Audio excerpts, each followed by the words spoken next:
বেআইন, আমার মাইয়া তো আপনার মা ডাকছিল। আপনি কি আমার মেয়েটারে সন্তানের চোখে দেখেন নাই? হ্যাঁ, তারে যে কুফরি করে হয়েছে বেআইন, আপনার কি নজরে পড়ে নাই? হ্যাঁ, আপনি তো তার শাশুড়ি, তার মা। আপনি তো অল্প বয়সের কোনো মাইয়া না। হ্যাঁ বেআইন, আপনি কি বুঝতে পারেন নাই যে আপনার বৌমা এমন করে আপনি একটাবার জানাইতেন? কই, আপনি তো কিচ্ছু জানাইলেন না আমারে। আমি জামাই আপা, অম্ম ডাকতেছ, অম্ম ডাকতেছ, আমার মায়ের শেষ করে দিছ, আমার মায়ের শেষ করে দিছ, শেষ করে দিছ। আমার মায়ের কোন করছিস তুই? মারেন, আবার আরো মারেন। কেন আমি বুঝলাম না, কেন আমি আপনারা জানাইলাম না? আপনারা যদি জানাইতাম তাহলে তো আমার বউ আজকে মারা যাইতো না।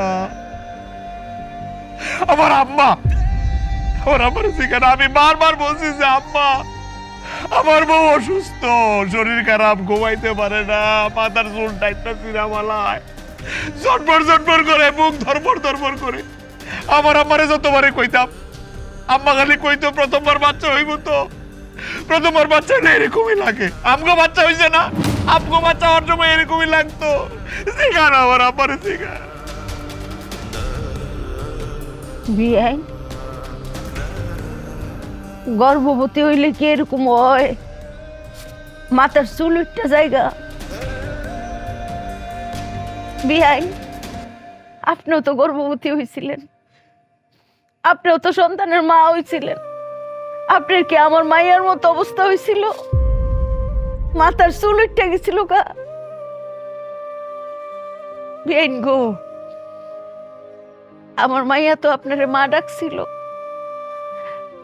আপনি কি আমার মাইয়ারে নিজের সন্তানের মতো দেখেন নাই বিয়াইন? আমার মাইয়াটার যে অবস্থা, আপনি কি আপনার ছেলের বোর দিকে একটাবার ভালোভাবে চান নাই? হ্যাঁ, একটাবার বুঝেন নাই বিয়াইন যে আমার মাইয়াটার উপরে কুফরি করা হয়েছে? কিছুই কি আপনি টের পান নাই বিয়াইন? কিছুই টের পাইছেন না?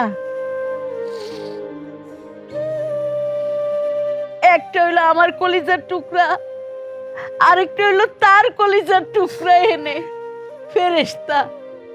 দুইটা মানুষ কত কষ্ট করে এই দুনিয়া থেকে বিদায় নিল। দুইটা মানুষ। এই বিচার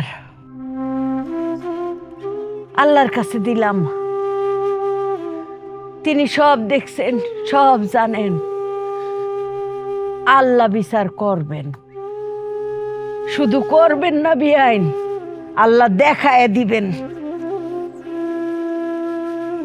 সবাই দেখতে পারবে।